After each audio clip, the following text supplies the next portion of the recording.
I was on a roll when I entered the system of entertainment, theater, television, and film. In my first New York audition for a professional play, I landed the lead role. From that play, I got my first agent. From that agent, I got an on-screen audition. It was a soap opera. It wasn't Third Watch. It was a soap opera on a major network. I scored that role too.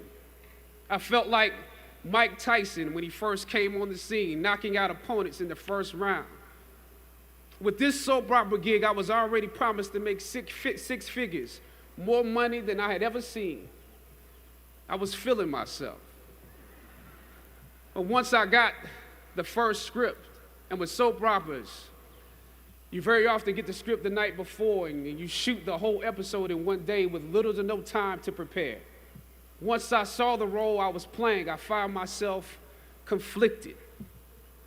The role wasn't necessarily stereotypical.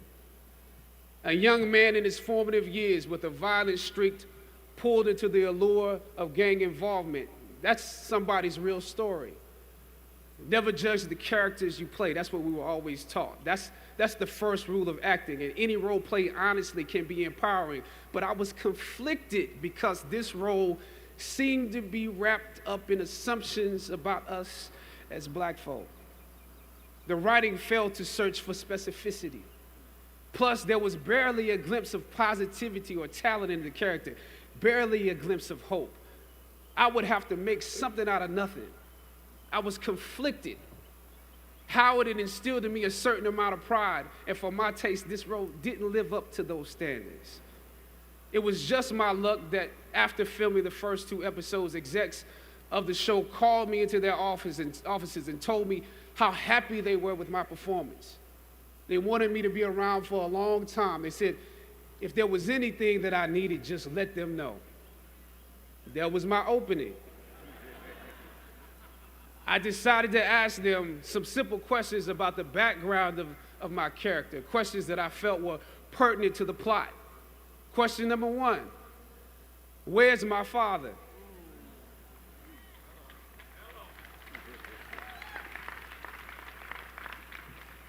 The exec answered, well, he left when you were younger.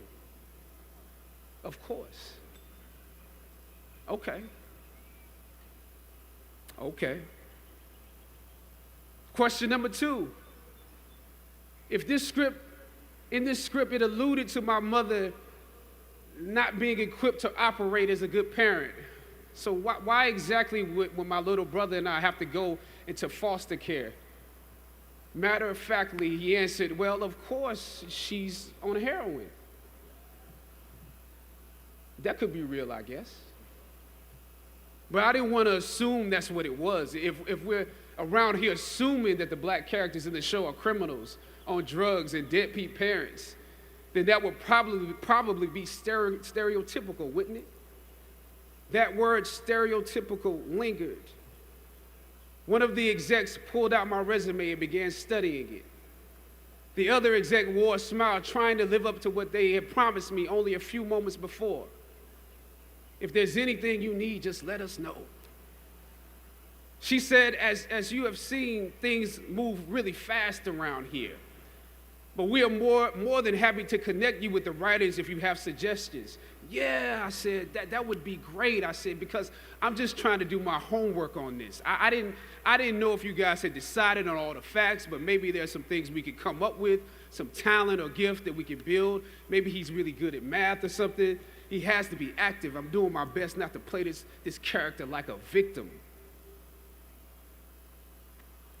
So you went to Howard University, huh? The exec holding my resume interrupted, peeking over the pages. Yes, I said proudly. He slid my resume back in his desk and said, thank you for your concerns. We'll be watching you. I left the office.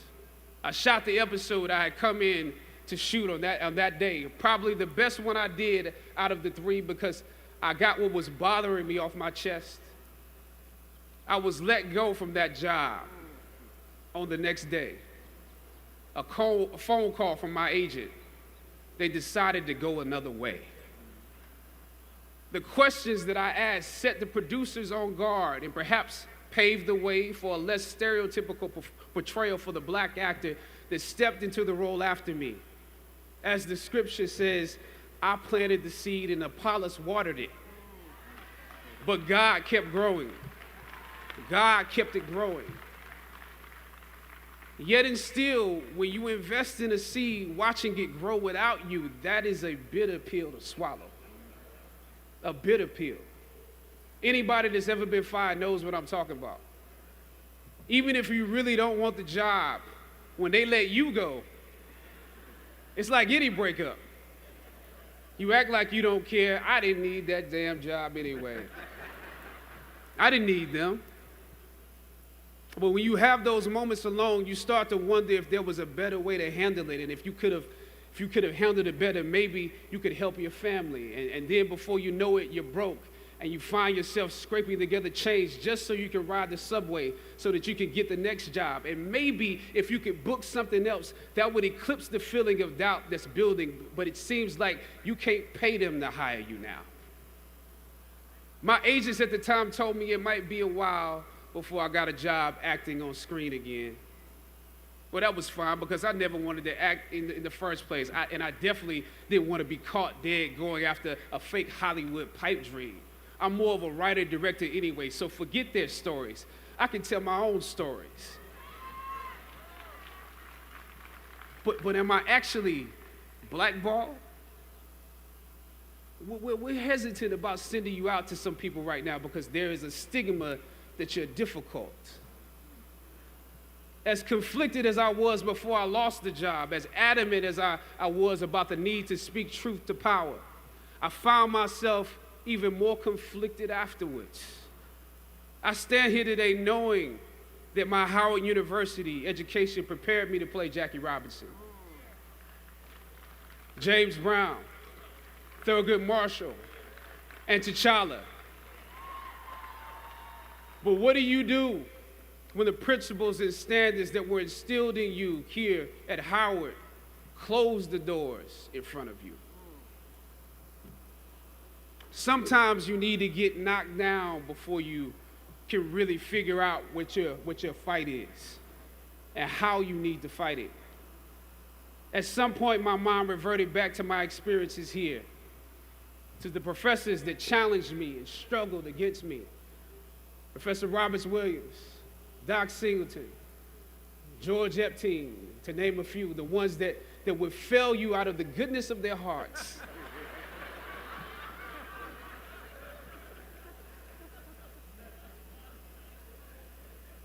And this may be hard to grasp for some of you right now, but I even considered President Swagger and how negotiating with him was practice for a world that was considerably more cruel and unforgiving than any debate here, one that had no interest in my ideals and beliefs. How would I maneuver through all of this? Finally, I thought of Ali in the middle of the yard, in his elder years, drawing from his victories and his losses. At that moment, I realized something new about the greatness of Ali and how he carried his crown. I realized that he was transferring something to me on that day.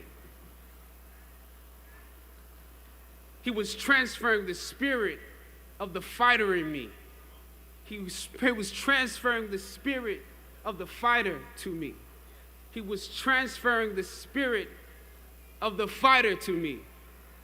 Sometimes you need to feel the pain and sting of defeat to activate the real passion and purpose that God predestined inside of you. God says in Jeremiah, I know the plans I have for you. Plans to prosper you and not to harm you. Plans to give you hope and a future. This day when you have reached the hilltop and you are deciding on next jobs, next steps, careers, further education, you would rather find purpose than a job or a career. Purpose crosses disciplines. Purpose is an essential element of you. It is the reason you are on the planet at this particular time in history. Your very existence is wrapped up in the things you are here to fulfill. Whatever you choose for a career path, remember the struggles along the way are only meant to shape you for your purpose. When I dare to challenge the system that would relegate us to victims and stereotypes with no clear historical backgrounds, no hopes or talents, when I questioned that method of portrayal, a different path opened up for me. The path to my destiny. When God has something for you, it doesn't matter who stands against it.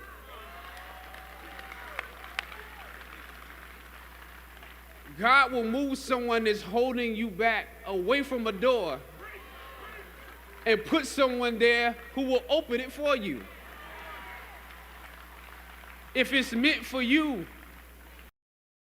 I don't know what your future is, but if you're willing to take the harder way, the more complicated one, the one with more failures at first than successes, the one that has ultimately proven to have more meaning, more victory, more glory, then you will not regret it. Now, this is your time.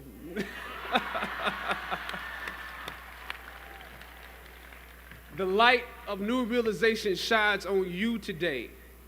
Howard's legacy is not wrapped up in the money that you will make, but the challenges that you choose to confront.